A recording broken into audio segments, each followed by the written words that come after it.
Modern love has failed the vibe check. We used to see love as this grand idealization of selflessness and connection, where a man and woman emerge together to form a bond that no other feeling in the universe can surpass. Love was supposed to be the ultimate form of devotion and sacrifice, where you'd be willing to lay down your life for your partner. Of course, most of it is exaggerated and romanticized, and even in the past, people were not perfect lovers. Betrayal, cheating, and selfishness was all too common, but regardless, in the past, love was viewed as something pure, even in hardship. Perhaps especially in hardship, love was seen as a redemptive force. It gave lovers a feeling of us versus the world, but in today's society, love has transformed. If you felt like something's off with most relationships these days, you wouldn't be wrong. Modern love is now fueled by the individual. People's personal identities dominate relationships. The idea of self-love has been encouraged to the point of burnout. At its core, the message is valuable. You can't pour from an empty cup. So learning to love and nurture yourself is vital. But I do believe somewhere along the way, its excessive glorification has pushed many to prioritize personal profit above meaningful partnership. Love has now become less about giving and understanding the other person and more about what this other person can provide. What can he or she do for me? What can I extract out of him or her? What can you do for me mentality? One of the biggest shifts in modern love has been this game of transactions. What value does this person add to my life? Rather than approaching love as a journey of mutual discovery, it's subconsciously or even consciously seen as an exchange of goods and services.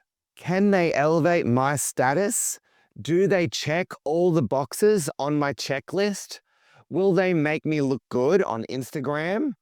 Relationships have become less about emotional intimacy and more about extracting benefits. This exhausts both lovers. Now it's less about connections and more about performance and ratings. The idea of two becoming one has become more outdated. And in most relationships and marriages, lovers show love only when it's convenient. The rise of attachment anxiety. People have become dispensable, there's no doubt about it.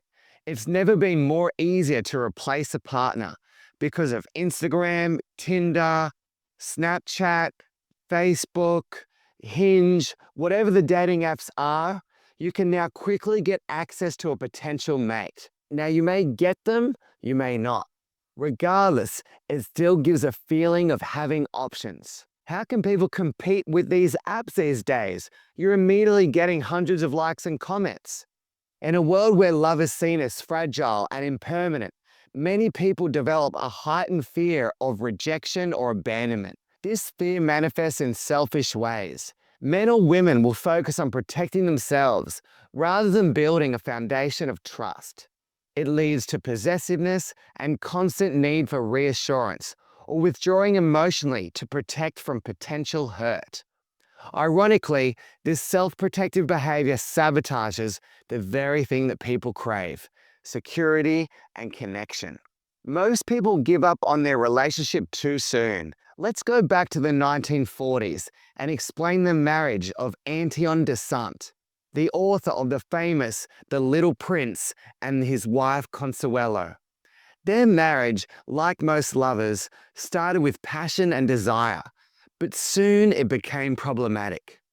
Antoine was an adventurer and he prioritized his work and fun over his wife. His wife Consuelo also struggled with her selfishness. She was known for her dramatic nature and constant need for validation and attention from other men. Their marriage was messy, complicated, and often became ugly. And yet, despite all of that, they always found their way back to each other. And in his most famous work, his writings reveal that he deeply loved his wife, and she taught him an important lesson on patience and emotional intelligence. In many ways, their relationship reflects the state of modern love, the tension between self-interest and devotion, the struggle to balance individuality with partnership.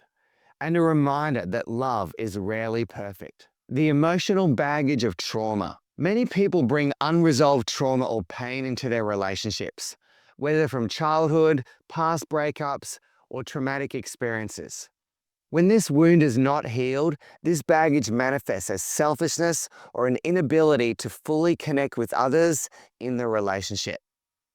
People project their insecurities onto their partners, expecting them to fix their wounds or fill their voids in their lives. This expectation places an unfair burden on partners and turns relationships into a one-sided dynamic where one person is constantly giving while the other one is taking. Then the other partner gets hurt too, which causes an endless loop of unhealed people projecting their trauma on their partners. Approaching love in a healthy way. The problem isn't that people love themselves, it's that we've forgotten how to love others with ourselves. The key to having a healthy relationship lies in rediscovering what it truly means to connect.